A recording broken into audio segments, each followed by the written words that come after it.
Shalom, bendiciones, bendiciones a cada uno de los que se conectan a ver estas clases. Como cada semana estamos contentos de poder estudiar juntos y poder entender un poquito las leyes que están en referencia a los mandamientos, las leyes referentes a todo lo que tiene que ver con la Torá, los 613 mandamientos, la Constitución de Israel y lo que es el reino de Dios. Estamos estudiando los libros de Mishneh Torah de Rambam, esta serie de aquí. Este es el libro 4, es el libro, el Sefer Nashim, el libro de las mujeres, el cual lo empezamos hace ya un par de semanas y estamos a punto de terminarlo. Nos quedan un par de clases ya que esta semana estaremos viendo leyes sobre la joven virgen y terminaremos con leyes de la sotá o la mujer sorprendida en adulterio. Así es que hemos estudiado ya leyes del matrimonio, lo vimos en 3 clases, leyes del divorcio también, leyes del cuñado y el matrimonio levirato y la anulación del matrimonio levirato, del cual también pudimos repasar un poquito la historia en el libro de Ruth. Así es que pudimos aprender un poquito de todo esto. Hoy vamos a ver leyes sobre la joven virgen y le voy a decir qué vamos a hacer. Esta leyes sobre la joven virgen solamente tiene 3 capítulos en este libro, a lo cual vamos a estar leyendo aquí en la versión electrónica. Pero vamos a estar leyendo, aparte de todas estas leyes, vamos a estar viendo los mandamientos dentro de lo que es la escritura, porque como cada semana tenemos que ver que los 613 mandamientos son parte de la Torá. Si usted lee a Génesis, a Deuteronomio, se va a encontrar que toda la compilación de 613 mandamientos tienen un versículo bíblico, están ahí, tienen un mandato que viene de parte de Dios. Esto no es nada que ver con al rabínico, esto no se lo inventaron los rabinos, esto no se lo inventó el Sanedrín. Estos 613 mandamientos vienen desde la constitución de la Torah, los 5 libros, Génesis a Deuteronomio o Bereshit a Devarim, como usted los conozca. Y ahí están los 613 mandamientos. Entonces, déjenme le presento por aquí.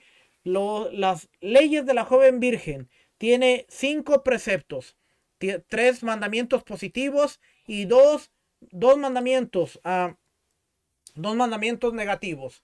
Y los 5 son: uno, multar al que seduce a una mujer con fines inmorales; dos, que el violador contraiga matrimonio con su víctima si ella quiere; tres, que el violador pierda el derecho de divorciarse de su víctima; cuatro, que la mujer que haya sido difamada por su esposo permanezca casada con él para siempre; y cinco, que el hombre que haya difamado a su esposa no se divorcie de ella, es decir, pierde de por vida el derecho de divorciarse de ella.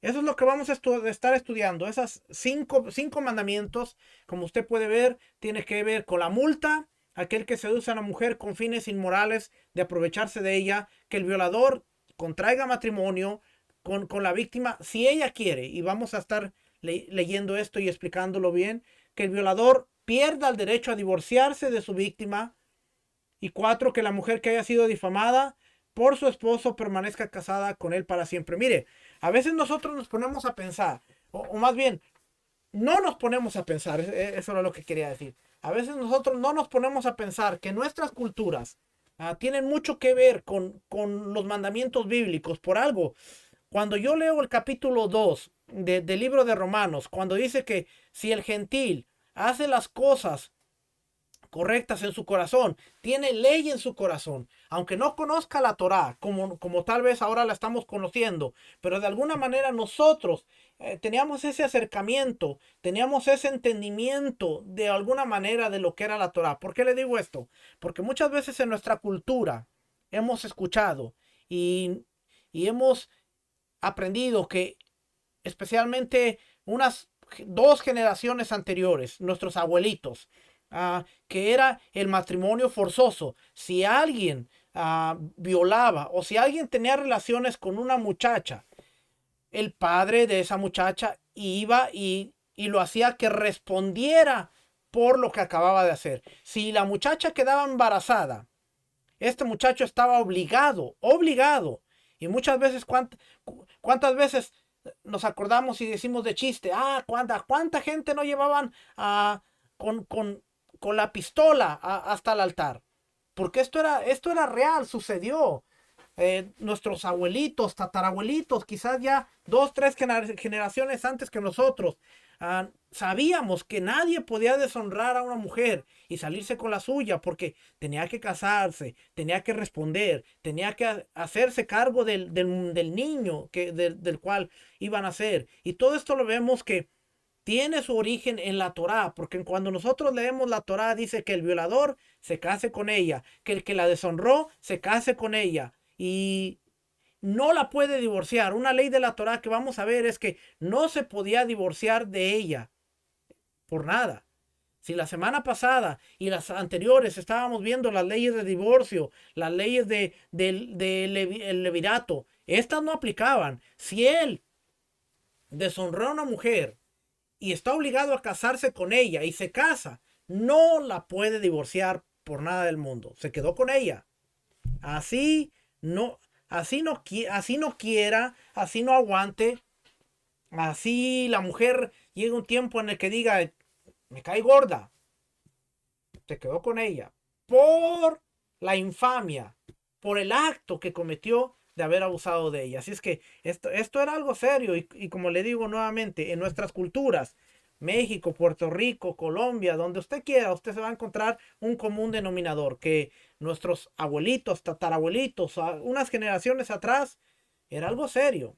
Si alguien deshonraba a la muchacha de la casa, tenía que responder. Y ese responder era llegar al matrimonio y hacerse cargo del niño. Y eso es lo que vamos a estudiar hoy, para que usted vea que muchas veces decimos, no, pero nuestros antepasados, ¿qué hay de que ellos no conocieran Torah? Porque en esencia, aunque no conocían la Torah como nosotros la estamos conociendo hoy, estaban aplicando Torah y estaban viviendo Torah, aunque ellos no sabían que eso era las leyes de la Torah, pero eran las leyes de el diario vivir, eran las leyes de la sociedad, eran las leyes de la comunidad, eran las leyes como se regía, donde ellos vivían en el momento en que ellos vivían. Increíble que ahora decimos, wow, mira, eso era Torah, ellos aplicaban Torah, ellos vivían Torah. Así es. Entonces, ahora hace más sentido el capítulo 2 de Romanos, que mire, vamos a verlo para que usted vea de qué le estoy hablando, porque yo se lo parafraseé, pero creo que hice un pésimo trabajo al parafrasearlo. Pero vamos a ver capítulo 2.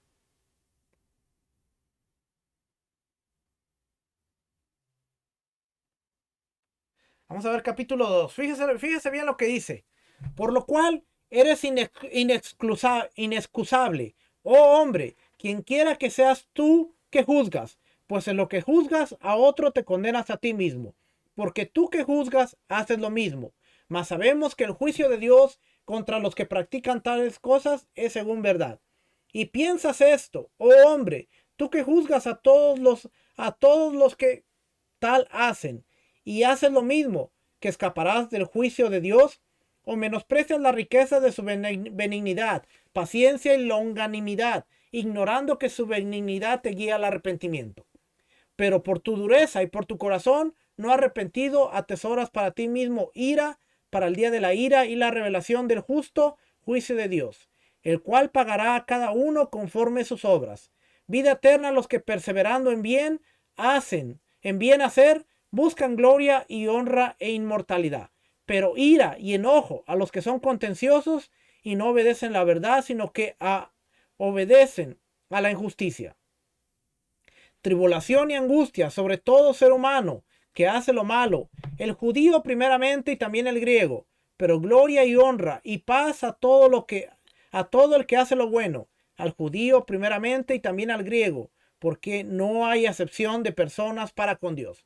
Ahora fíjense lo que vamos a leer aquí, versículo 12. Porque todos los que sin ley han pecado, sin ley también perecerán. Y todos los que bajo la ley han pecado, por la ley serán juzgados. Porque no son los oidores de la ley los justos ante Dios, sino los hacedores de la ley serán justificados. Fíjense el versículo 14. Porque cuando los gentiles que no tienen ley hacen por naturaleza lo que es de la ley, ¿ve? Cuando los gentiles que no tienen ley hacen por naturaleza lo que es de la ley, estos, aunque no tengan ley, son ley para sí mismos, mostrando la obra de la ley escrita en sus corazones, dando testimonio de su conciencia. Aunque los gentiles que no tienen ley hacen por naturaleza lo que es de la ley, y en este caso, si el gentil no sabía que había las leyes de una mujer virgen, pero estaba aplicando las leyes de una mujer virgen, estaba aplicando la Torah. Habiendo expuesto mi punto, vamos a leer entonces, ahora sí vamos a regresar para acá y vamos a regresar. Ya le leí los 5, ok. Entonces la explicación de estos preceptos se halla en los capítulos a continuación. Capítulo 1. El que seduce con fines inmorales a una mujer virgen y tiene una relación íntima con ella es multado con 50 sela, moneda antigua de un peso de 20 gramos aproximadamente, de plata pura. Esto se denomina kenaz, multa, y lo mismo es válido si la viola. Pero antes de leer esto, déjeme leerle. Lo tenía ahí, lo moví. Vamos a leer Deuteronomio capítulo 22 para después poder explicar bien. Dice aquí del versículo 3 en adelante. Cuando alguno tomare mujer y después de haberse llegado a ella la aborreciere y le atribuyere faltas y dijere, a esta mujer tomé y me llegué a ella y no la hallé virgen, entonces el padre de la joven y su madre tomarán y sacarán las señales de la virginidad de la doncella a los ancianos de la puerta de la ciudad de la puerta. Y dirá el padre de la joven a los ancianos, yo di mi hija a este hombre por mujer, y él aborrece, y he aquí que le atribuye faltas que dan que hablar, diciendo, no he hallado virgen a tu hija, pero ved aquí las señales de la virginidad de mi hija, y extenderán las vestiduras delante de los ancianos de la ciudad. Entonces los ancianos de la ciudad tomarán al hombre y lo castigarán y le multarán en 100 piezas de plata, las cuales darán al padre de la joven por cuanto esparció mala fama sobre una virgen de Israel y la tendrá por mujer y no podrá despedirla en todos sus días. Mas si resultare ser verdad que no se halló virginidad a la joven, entonces la sacarán a la puerta de la casa de su padre y la apedrearán los hombres de su ciudad y morirá por cuanto hizo vileza en Israel, fornicando en casa de su padre. Así quitarás el mal del medio de ti. Si fuera sorprendido alguno acostándose con mujer casada, con marido, eso es el de la semana que viene. Versículo 23. Si hubiera una muchacha virgen desposada con alguno, y alguno la hallare en la ciudad, y se acostare con ella, entonces los sacaréis a ambos a la puerta de la ciudad, y los apedraréis, y morirán. La joven porque no dio voces en la ciudad, y el hombre porque humilló a la mujer de su prójimo. Así quitarás el mal del medio de ti. Si un hombre se hallara en el campo a la mujer desposada y la forzare, aquel hombre acostándose con ella, morirá solamente el hombre que se acostó con ella, mas a la joven no le harás nada. No hay en ella culpa de muerte, pues como alguno se levanta contra su prójimo y le quita, pues como cuando alguno se levanta contra su prójimo y le quita la vida, así en este caso, porque él halló en el campo, dio voces la mujer desposada y no hubo quien la librase.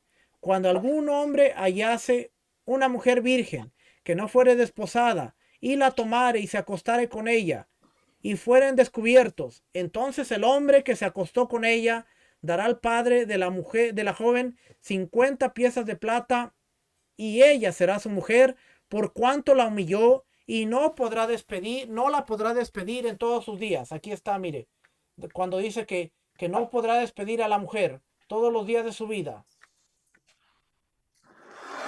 Bien interesante que vemos que dice que no la podrá despedir todos los días de su vida. O sea, no se puede divorciar de ella. Ninguno tomará la mujer de su padre ni profanará el hecho de su padre. ¿Ok? Todo esto que leímos es lo que vamos a ver en estos capítulos aquí. Si es que aquí empieza diciendo El que seduce con fines inmorales a una mujer, a una joven virgen, y tiene una relación íntima con ella, es multado con 50 selas, moneda antigua. Ya vimos que eso viene de la Biblia, de Deuteronomio. De plata pura, esto se denomina que nada es multa. Y lo mismo es válido si la viola. Esta multa constituye un precepto positivo de la Torá, como expone. Y el hombre que se acostó con ella debe pagarle al padre de la joven 50 monedas de plata, y ella será su esposa siempre y cuando dé su consentimiento, y él pierde de por vida el derecho de divorciarse por haberla humillado. 2. ¿Qué se considera seductor y qué se considera violador? ¿Cuál es la diferencia?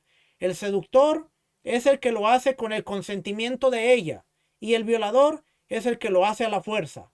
Cuando la relación sexual tiene lugar en el campo, se presume que fue violada y se la juzga como tal, a menos que dos testigos aleguen que fue voluntariamente. Cuando la relación sexual tiene lugar en la ciudad, se presume que fue seducida porque no gritó, y ahí en la ciudad alguien la hubiese escuchado y acudido por su ayuda, a menos que testigos aleguen que fue violada. Por ejemplo, si desenvainó una espada y, y le dijo, si gritas, te mato. Si la mujer que tuvo una relación íntima con un hombre porque fue seducida no quiere casarse con su seductor, o si el padre de ella no quiere dársela a él, o si el seductor no quiere casarse con ella, él debe pagar la multa y puede irse, y no se le fuerza a casarse con ella. Y si ambos consintieron y se casaron, no debe pagar la multa. Más bien, le escribe una ketubá como a cualquier mujer virgen, es decir, 200 dinares. Y después, si quiere, puede divorciarse de ella. Pero en el caso de la mujer que fue violada, si ella no quisiera casarse con el violador, o si su padre no acepta el matrimonio, está en su derecho, y el violador debe pagar la multa y retirarse. Si ella y su padre quieren que se concrete el matrimonio, pero el violador no quiere, se le fuerza a casarse, y además debe pagar la multa y daños y prejuicios, como está escrito, y ella será su esposa. Hay una diferencia entre seductor y violador, ¿no? Tanto en la pena como en el castigo. El seductor es aquel que tiene una relación, pero la mujer estuvo de acuerdo. La joven, que era virgen, estuvo de acuerdo. Y en este caso hay dos escenarios. Dice, si está en el campo, en donde prácticamente no hay nadie, se presume que fue violada, porque aunque ella gritara, no había nadie cerca para que la escuchara, y entonces fue violada. Si el papá o la muchacha no quiere que se case con él tiene que pagar la multa y tiene que irse porque ellos no quieren casarse. Pero si en el caso de que el violador dice, no, yo no me quiero casar, pues ahí es diferente porque él está obligado a casarse. Lo tienen que obligar a casarse. Aquí está la diferencia, porque si el papá dice, bueno, te violó, pero yo no quiero que te cases con él, o la muchacha dice, no, pero yo no me quiero casar con él, bueno, va a pagar la multa, pero prácticamente ellos le van a dar la libertad en decir, no queremos que el matrimonio se concrete. Si el violador es el que no se quiere casar, ahí la cosa es diferente, porque ahí está obligado a pagar la multa, a casarse, y prácticamente esa mujer no puede ser divorciada y no puede dejar su casa, es su esposa para siempre.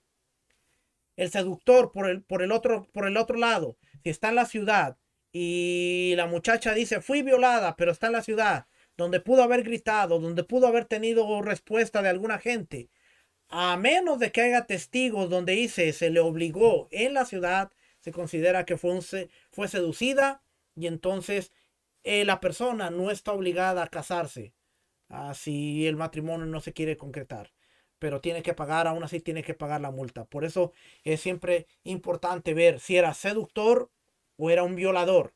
¿Por qué? ¿Qué tiene que de diferencia? Porque la Torá va a dictar va a dictar un veredicto muy distinto a un escenario de seducción y a un escenario de violación.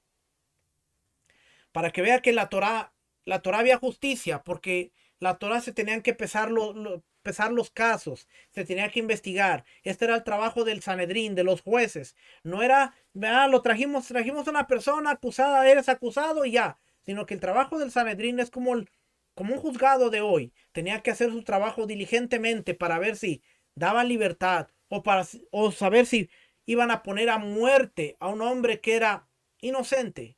Y todas estas cosas a veces cuando no las conocemos, no las leemos, no las estudiamos, leemos un versículo de la Biblia y decimos, no, esto es, y no entendemos el panorama completo de lo que estamos leyendo. Así es que dos casos distintos, seductor, violador.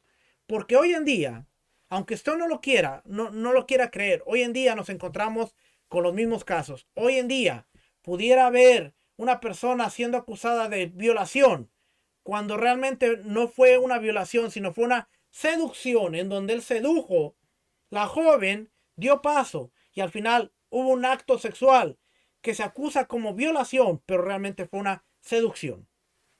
Y, y hoy lo estamos viviendo también, aún en la sociedad en la que estamos viviendo. Déjenme seguir leyendo por aquí.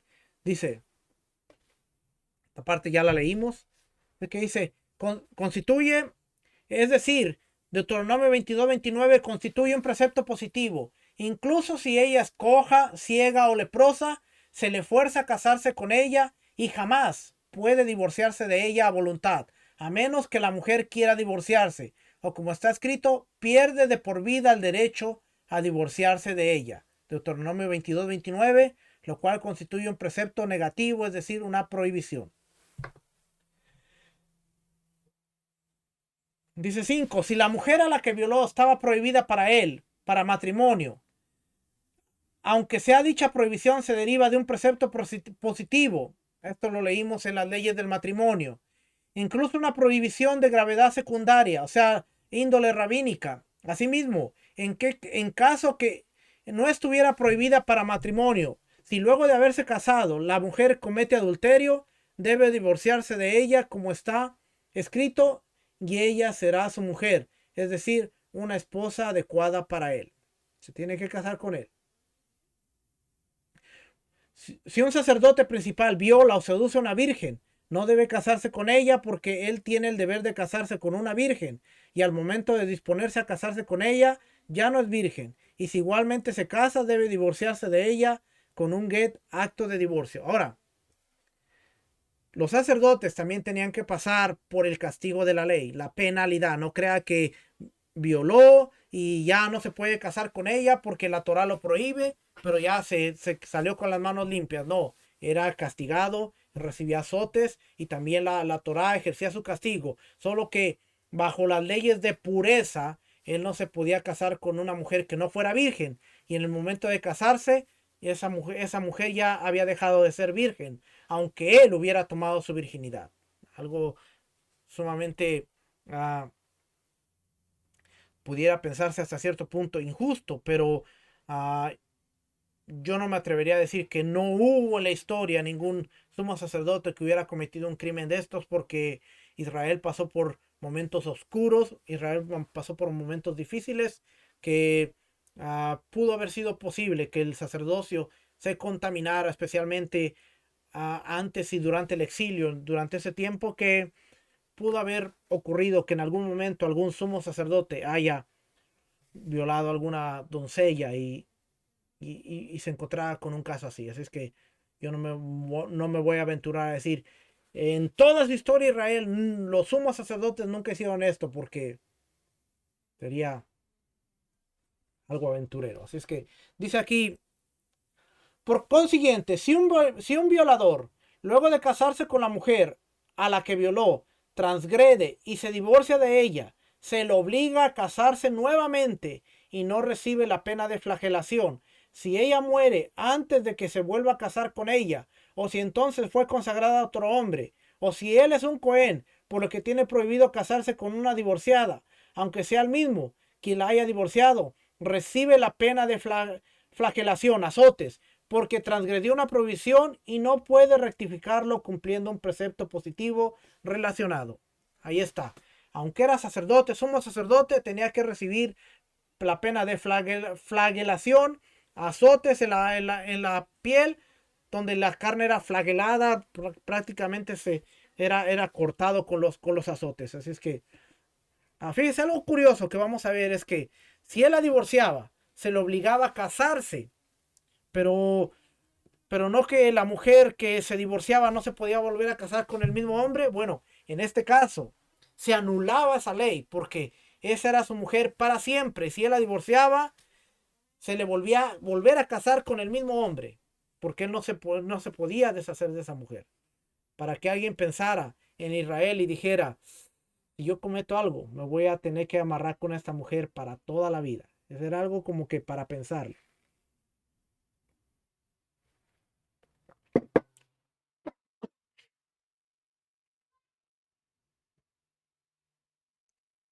El violador y el seductor solo tienen el deber de pagar la multa si tuvieron la relación íntima con la mujer de la manera habitual. Vamos a leer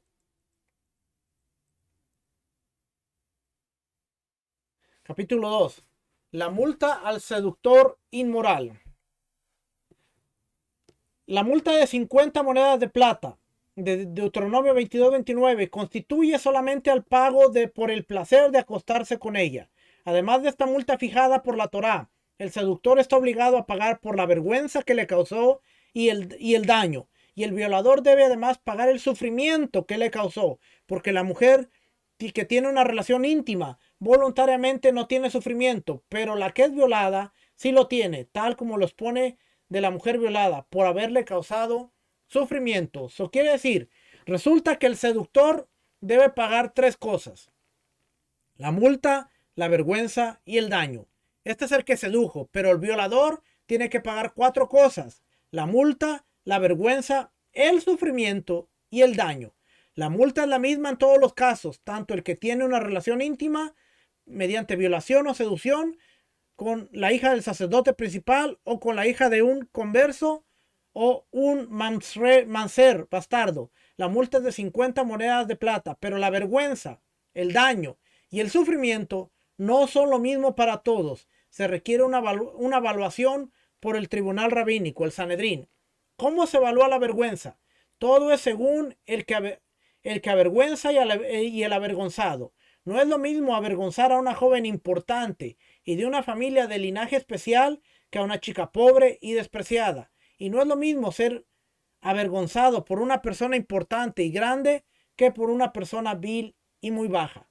Basándose en lo anterior, los jueces ven el estatus de él y de ella y evalúan cuánto dinero el padre de ella y su familia darían para evitar que ello sucediera con ese hombre. Esa es la suma que el violador o seductor deben pagar por la vergüenza afligida. Tenía que ver el estatus. ¿Cuánto era lo que se pagaba? Bueno, dependía del estatus del violador y de la persona violada. No era lo mismo para una persona que tenía un estatus social alto, que fue violada, como para una persona que tenía un estatus bajo y que fue violada. Así como también el estatus de la persona que estaba violando. No era la misma multa. Y por eso la Torá no lo especificaba. Pero eso fue parte del Sanedrín lo que estableció cuánto era la multa por la vergüenza, por el dolor, por todo esto que estamos leyendo. El daño se mide de acuerdo a su belleza. Se hace de cuenta que ella es una esclava que se vende en el mercado y se calcula cuánto valdría virgen y cuánto no virgen. Porque la persona quiere comprar una esclava virgen para dársela a su esclavo, pero pues busca su placer y su bien. Se evalúa la disminución en el precio tras haber dejado de ser virgen y esa es la suma que el violador o seductor debe pagar. El sufrimiento se calcula de acuerdo a la tierna edad. Cuanto más chica, más sufre. Y la constitución de su cuerpo y de acuerdo a la edad y constitución del cuerpo del violador o seductor, se evalúa cuánto su padre estaría dispuesto a pagar para evitar que ella sufra con este hombre. Y esto es lo que el violador o el seductor deben pagar. El seductor debe pagar la vergüenza y el daño inmediatamente. Con respecto a la multa, solamente debe pagarla si no se casa con ella, como está escrito. Y si la joven se niega a casarse con el hombre, o el padre se niega a permitirle que se case con ella, el seductor deberá pagarle. Éxodo 22:16. Pero el violador debe pagar las cuatro cosas inmediatamente y luego casarse con ella, si acepta. Por consiguiente, en caso que ella quiera luego divorciarse O si queda viuda, no le corresponde nada de la ketubá, porque la multa, porque la multa que el hombre ya pagó es en lugar de la ketubá. Ojo, la multa que este hombre iba a pagar era, era como si fuera la ketubá, porque acuérdense, este hombre iba a estar obligado.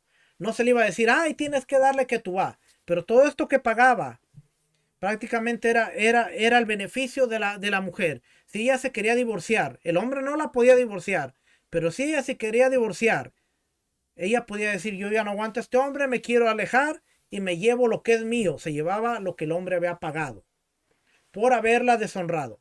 El hombre no se podía divorciar de ella, el hombre no podía decir, quiero que dejes de ser mi mujer, pero la mujer sí podía decir, ya no quiero estar con este tipo, me voy. Pero eso era como la que tú vas. ¿Okay?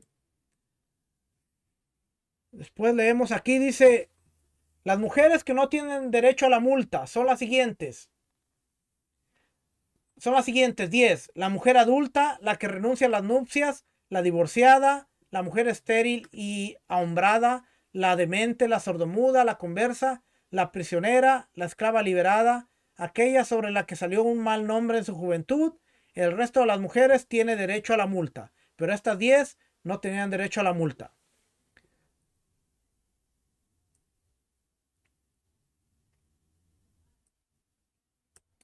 12. En todos los casos, el hombre no paga la multa cuando él mismo reconoce, sino solo sobre la base de testigos. Por consiguiente, el que dice, he violado o seducido a la hija de fulano, no debe pagar la multa, pero si la vergüenza y el daño infligido en base a su propio reconocimiento, si fuera violación, también debe pagarle el sufrimiento infligido. Además, si una chica demanda judicialmente a un hombre y le dice, me has violado o me has seducido, y él responde, ello jamás ocurrió, él debe jurar un Shebuat Gesed, juramento de índole rabínica, para incentivarlo a decir la verdad, y queda exento. Si él hubiera reconocido, tendría que pagar la vergüenza, el daño y el sufrimiento en base a su propia declaración, pero no la multa, porque se paga solo sobre la base de dos testigos. Las tres cosas, aquí está la respuesta a la pregunta. Las tres cosas que paga el seductor y las cuatro que paga el violador le corresponden al padre de la joven, porque el beneficio que se produce por ella mientras es joven hasta los 12 años y medio le corresponden a él. Si ella no tiene padre, le corresponden a ella misma. Si una mujer fue seducida o violada, recién demanda los daños y perjuicios correspondientes cuando llega a la edad adulta, o cuando contrae matrimonio, o cuando fallece su padre, es decir, las cuatro cosas en caso de violación, o las tres cosas en caso de seducción, el pago le corresponde a ella. Si el padre está en vida, le corresponde a él, al padre, pero si no, le corresponde a la mujer. Ahora, cuando la mujer se casa, el padre tenía que darle todo esto a la mujer. Así es que eventualmente se le dieran al padre o a la mujer, eventualmente iban a quedar en manos de la mujer.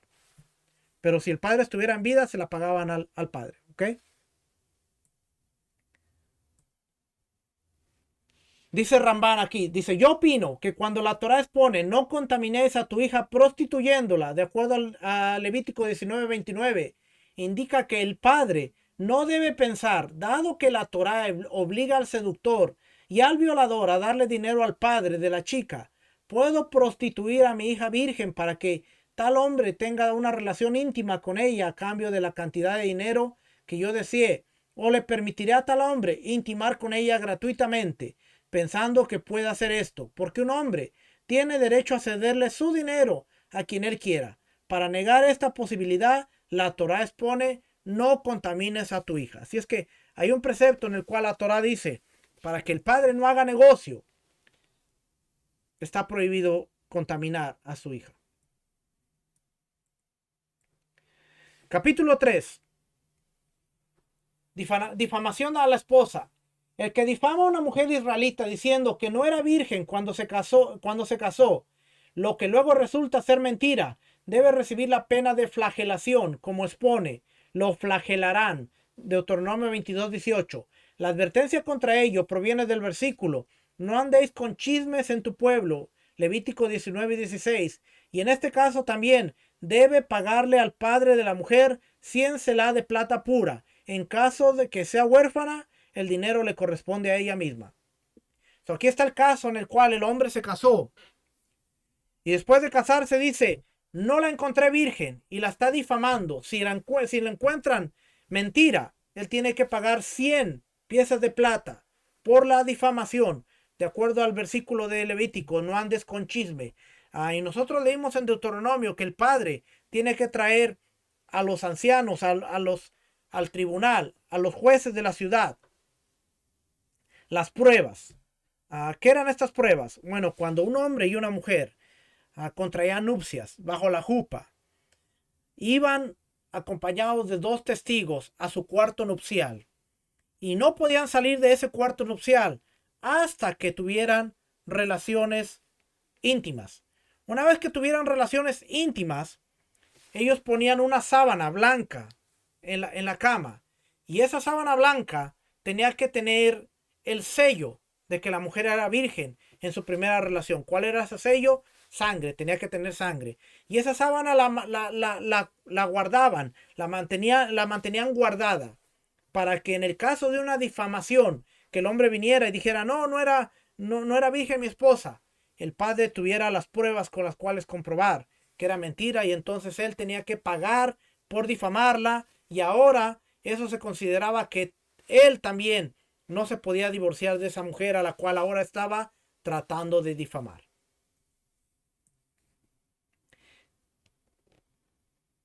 Dice, esta ley de la difamación solo se juzga en la época del Gran Templo y un tribunal rabínico de 23 jueces, porque es pasible de la pena de muerte. Eso quiere decir que hoy en día no está vigente esto. ¿Por qué? Porque no hay templo, porque no hay Sanedrín, porque el Sanedrín de 23 jueces eran los únicos que podían declarar la pena de muerte sobre una persona, tanto para la virgen o para el hombre que estaba difamando. Ya vamos a leer, mire, dice aquí, ya que si resultara verdad lo que el hombre afirmara, la mujer recibe la pena capital, la pena de muerte, pero el violador y el seductor pueden ser juzgados en cualquier época y ante 3 jueces, como explica en las leyes del Sanedrín. Ya lo vamos a estar leyendo cuando lleguemos a ese libro, que va a estar interesante. Es un precepto positivo de la Torá que el falso difamador se mantenga casado con la esposa a la que difamó por siempre. Es decir, pierde de por vida el derecho a divorciarse de ella. Como expone, además de pagar la multa de 100 selá, debe mantenerla como esposa. ¿Ve?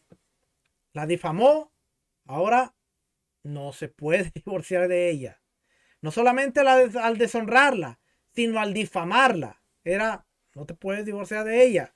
Quedaste ahí. Incluso si era ciega o leprosa, y si se divorcia contra la voluntad de ella, transgrede un precepto negativo, como expone, pierde de por vida el derecho de divorciarse de ella y se lo debe obligar a casarse nuevamente con ella y no recibe la pena de flagelación, como hemos explicado respecto al violador. Donde se explica que la razón de que no es pasible de la pena de flagelación por haber transgredido un precepto negativo es porque él mismo puede rectificarse cumpliendo un precepto positivo, que es el de volver a casarse con ella. En este caso, sí se puede volver a casar con ella porque no le está dando carta de repudio. Simplemente se quiere divorciar, pero él la está difamando o la está deshonrando. Así es que esa es la gran diferencia. No se está contradiciendo la Torá. Solamente tenemos que entender cómo están los casos que estamos estudiando, porque muchas veces la gente no entiende y dice, no, la Torá se contradice, porque aquí dice que no se puede volver a casar con ella, pero aquí dice que sí se puede volver a casar con ella. Entonces, la Torá es una locura porque se contradice. No, que son 2 diferentes escenarios, 2 diferentes situaciones. Tenemos que entenderla de acuerdo a lo que es la ley a cada caso y vamos a darnos cuenta de que no se está contradiciendo, simplemente no la estamos estudiando como debe ser.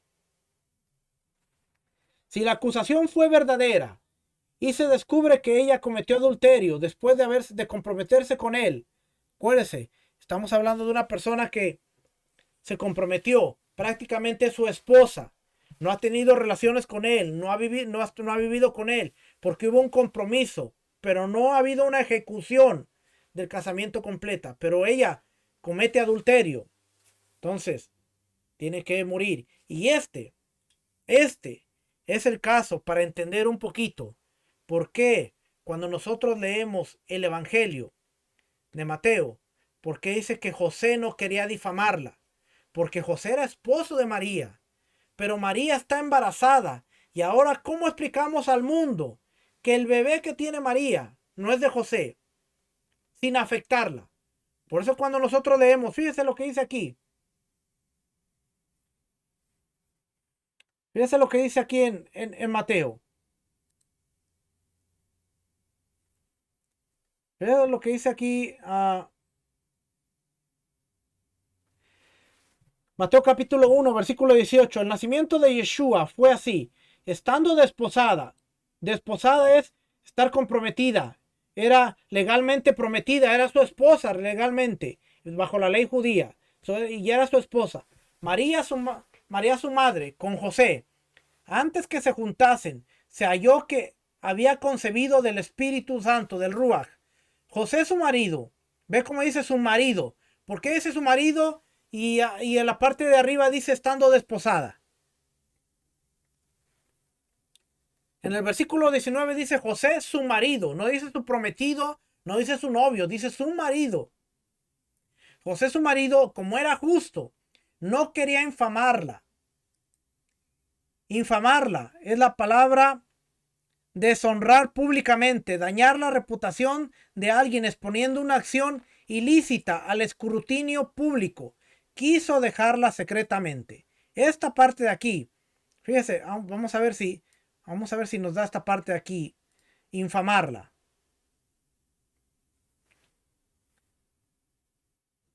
Infamarla, calumniador, arriesgar, vileza, muerto.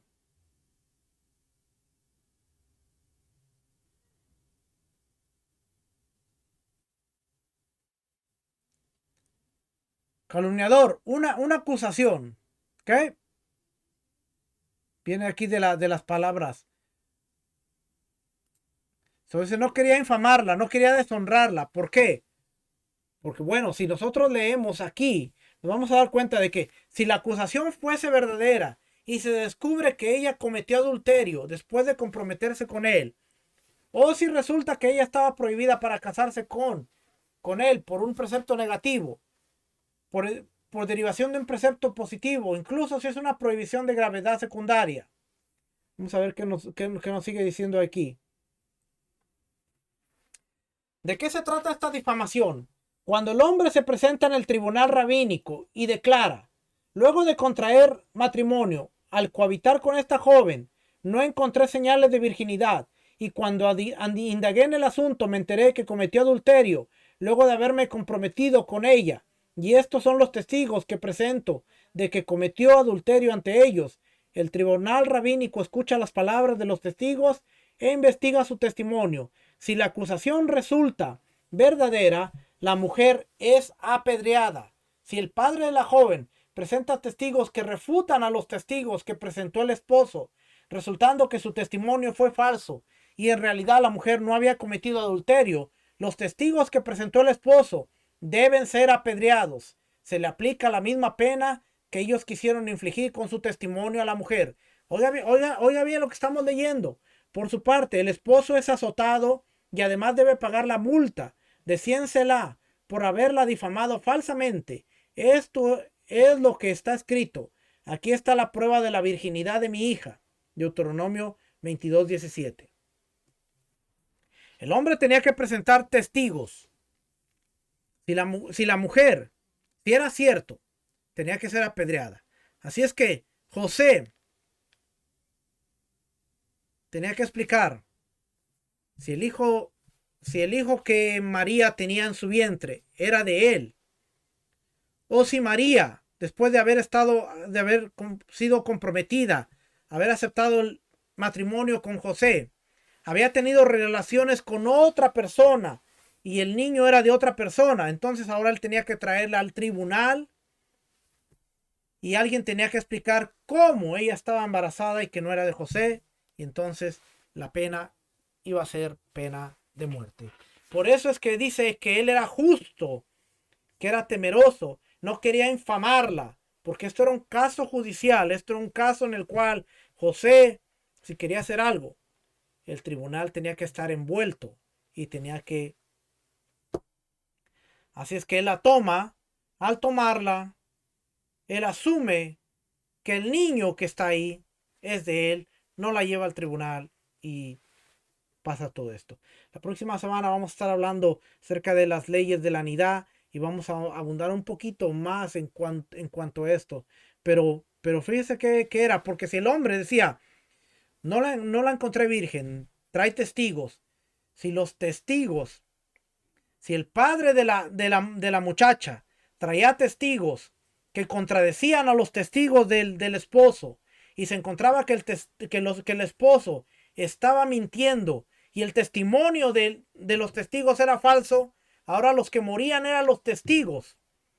Así que ser testigo dentro de una corte, de un Sanedrín, no era asunto de vida o muerte, porque si tu testimonio, especialmente si la pena capital estaba envuelta, si la persona iba a ser declarada a la pena capital y tu testimonio lo llevaba erróneamente, tu testimonio era falso y esa persona iba a ser declarada a la pena capital, pero se encontraba que tú estabas mintiendo, el que moría apedrado era el testigo por falso y por chismoso.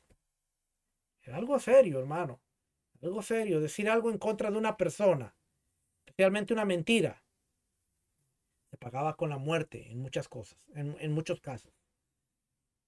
Interesante cuando estudiamos todo esto, ¿verdad? Porque podemos entender muchas cosas más.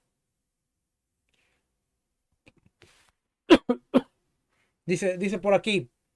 Es decir, la prueba alude a los testigos que presenta para refutar a los testigos del esposo. Por ejemplo, diciéndoles, ustedes no pudieron haber visto tal cosa, pues ese día estuvieron con nosotros en tal lugar.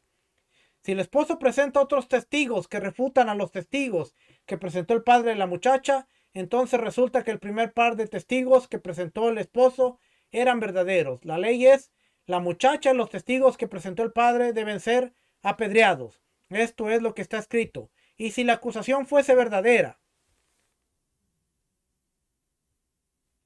era algo serio, hermano, era algo sumamente serio, ¿ok? Y después vamos a ir aquí al 12. Lo que expone la Torá, presentarán la ropa, es un eufemismo aludiendo a que se debe investigar los misterios del caso para determinar si fue cierta la difamación del esposo o no. Asimismo, lo que el padre dice, esta es la virginidad de mi hija, alude a que presenta refutadores de los testigos que apoyan la acusación del esposo y lo que expone, y si la acusación fuese verdadera, debe morir. Se refiere a un caso que hay testigos que cometió adulterio después que los esponsales, como expone, por haber cometido adulterio viviendo en la casa de su padre. Pero antes que los esponsales pero antes de los esponsales aclaró la Torá en Deuteronomio 29 que está exenta de todo y el que cohabita con ella solo tiene obligación monetaria, como se expuso en los primeros dos capítulos. Pregunta.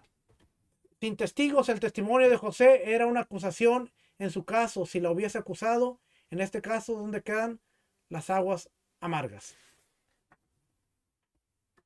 Bueno, en este caso, sin testigos, la única prueba que pudiera haber habido de que ella no había cometido adulterio era pasar por las aguas amargas y que las aguas amargas no provocaran nada en su vientre, en su ser, y que ella siguiera siendo fértil para procrear hijos. Y ese es el caso de las aguas amargas, cuando alguien traía, porque acuérdense, cuando nosotros veamos la clase de las aguas amargas la próxima semana, vamos a ver claro que cuando un hombre tenía celos le daba algo por dentro de que la mujer había cometido adulterio, pero no tenía pruebas, es decir, no tenía testigos. Bueno, para salir de sus dudas y que la mujer quedara libre de cualquier acusación, era donde entraban las aguas amargas para dejarle saber a la sociedad: este hombre está enfermo de la cabeza, su mujer no ha cometido adulterio. Pero si las aguas provocaban algo en su interior, entonces las ideas que traía a la cabeza el marido, el esposo, eran ciertas: la mujer había cometido adulterio. Esto era, las aguas amargas se usaban cuando no había testigos, pero había una incertidumbre en el corazón del marido de que la mujer hubiera cometido un adulterio. Esas eran las aguas amargas. Y eso lo vamos a ver la próxima semana con un poquito más de detalle. Quiero terminar esta clase leyéndoles un documento que preparé hace ratito, solo para que vea usted el contraste. Lo que enseña la Biblia con respecto a la virginidad de las mujeres. Vamos a ver qué nos enseña la Biblia, porque hemos hablado de las leyes de la virginidad. Bueno, empezamos diciendo que en Génesis 19:8, las hijas de Lot no habían conocido varón, eran vírgenes, aunque tenían novios. Leemos en el versículo 14, muchas jóvenes hoy en día se entregan a sus novios en la etapa del noviazgo. Qué gran contraste. Mientras que en el tiempo bíblico las mujeres podían tener novio, pero su signo de castidad estaba ahí. Hoy en estos días, las mujeres, las muchachas tienen novios y tienen relaciones con los novios. 2. Rebeca era virgen cuando fue tomada por Isaac como esposa. Lo leemos en Génesis 24:16. 3. En Levítico 19:29. Era una obligación de los padres proteger a sus hijas. Sin embargo, hoy muchos padres que dan un mal ejemplo y malos consejos a sus hijas y les enseñan a fornicar. Tal contraste. 4. Levítico 21, de 13 a 15. Los sacerdotes israelitas debían tomar por esposa a una mujer virgen. No debían tomar ni repudiadas, ni infames, profanadas, ni rameras. Nótese que el texto dice: tomaría una virgen, lo que indica que había muchas vírgenes en Israel para que el sacerdote pudiera tomar mujer de ahí. Deuteronomio 22:17. Las mujeres debían llegar vírgenes a su matrimonio, de lo contrario eran repudiadas y sus padres cargaban la deshonra y las mujeres eran apedreadas. Versículo 21 del capítulo 22. Deuteronomio 23. En Israel solo debía haber mujeres castas, no debía haber mujeres rameras. Primera de Reyes 1:2. Los siervos de David buscaron una virgen para ayudar a David en su vejez. Fue fácil encontrar una porque había muchas mujeres vírgenes en la época de David. Esther 2:2. Los criados del rey buscarían para él jóvenes vírgenes. Aún en el imperio persa había mujeres vírgenes. Cantares 4:2. Fuente cerrada. Se refiere a la virginidad de la mujer. Alaba a esta mujer por haber llegado virgen al matrimonio. Era una cualidad muy marcada en Cantares. Isaías 7:14 y Mateo 1:23. Yeshua nacería de una virgen. Si María hubiese perdido la virginidad antes del nacimiento de Yeshua, de seguro que Dios no la habría escogido para cumplir con el propósito de traer al mundo al Mesías. Amós 5:2. La relación entre Dios y el pueblo de Israel debería ser como la de una virgen. Marcos 25:1. Yeshua compara el reino de los cielos con 10 vírgenes, 5 prudentes, 5 necias. Lucas 2:36. Ana, la profetisa, era virgen al contraer matrimonio. Lo leemos ahí. Se casó, después fue viuda y después se quedó sirviendo en el templo. Corintios 7, del 25 al 28. Doncella. Está la palabra doncella. En cuanto a las vírgenes, Pablo no tenía mandamientos porque es un estado de pureza. Aunque una joven contraiga matrimonio, aún mantiene el estado de pureza. Sin embargo, si la joven tiene relaciones sexuales fuera del matrimonio, es impura. Hebreos 13:14. Segunda de Corintios 11:2. La relación entre el Mesías y su iglesia debe ser como la de una virgen pura. De ahí que cada miembro debe mantenerse en pureza. Último, las jóvenes harían bien si se disciplinaran conforme al modelo de la Biblia. Hoy, la Biblia, una vida mal vivida, por muy corta que sea, muchas veces no puede ser reparada. Hoy en día, no es costumbre que la madre o los hermanos salgan juntamente con la jovencita. Sin embargo, los jóvenes deben prometerse a sí mismas no hacer nada indebido que dañe su honra y reputación, su salud o que vaya a comprometer sus buenas costumbres. El buen nombre vale más que el oro, y la pureza de una mujer joven que haya sido manchada no tiene reparación. Y último, bendecirá grandemente su vida si vive conforme a la luz de sus enseñanzas, y de esa manera las jovencitas podrán ir al matrimonio con buena conciencia y confianza. Sabemos que hoy en día es un poquito difícil el tema de la castidad, porque hoy se ve más como un defecto que como una virtud, pero en los tiempos bíblicos es la señal de honra, no solo de la muchacha, sino de toda la familia y del padre. Era el signo de la castidad, era algo muy valioso, era algo muy cuidado, era algo penado, como hemos visto, se penaba, era algo castigado. Pero hoy en día la sociedad nos enseña que eso ya es como un defecto. Ver a muchachas, ver a jovencitas que sean, que mantengan su virginidad, especialmente llegando a high school o mucho antes aún ya de high school, empieza a verse como un defecto de la sociedad, algo mal visto. Pero yo creo que es nuestro deber restaurar todo este tipo de valores bíblicos y que la sociedad entienda que esto es en el orden de Dios, porque si el orden de Dios será restablecido en la tierra, nuevamente todas estas leyes, una vez que haya Sanedrín, van a entrar en vigor en una teocracia cuando Dios sea el rey de la tierra.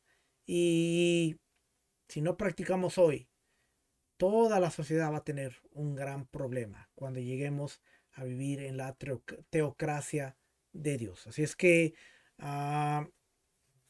yo sé que este es un tema que está en la Biblia, está por muchos lados de la Biblia, como le mostré, pero por estar sumergido en una sociedad muy distinta y una sociedad muy diferente, unos tiempos muy distintos, a veces dejamos de darle la importancia que tiene. Pero la importancia bíblica de la castidad está ahí, y es algo muy importante que debemos enseñarle a nuestros hijos, debemos enseñárselo a nuestras hijas, porque no solamente a nuestras hijas, sino también a nuestros hijos, porque no solo se trata de la muchacha, sino también del joven, que el joven empiece a valorar lo que es una mujer virgen, lo que es la castidad dentro del reino de Dios. Familia, espero que esta enseñanza haya sido de bendición. Lo espero la próxima semana. Vamos a hablar acerca de las leyes de la sotá, la mujer de adulterio, las aguas amargas, y vamos a tocar unos temas muy interesantes para terminar con este libro. Libro 4, lo vamos a terminar. 393 páginas que las estudiamos, y vamos a empezar con la Kedushá. Libro 5. ¿Qué vamos a ver en la Kedushá? Bueno, nada más y nada menos que temas como relaciones íntimas prohibidas, leyes de los alimentos prohibidos, leyes relativas a la Shejitá, faena ritual. Ese tema va a estar interesante. Familia, nos vemos la próxima semana. Que el Eterno les bendiga, que el Eterno les guarde. Shalom. Miren, nos tardamos exactamente una hora. Shalom. Bendiciones.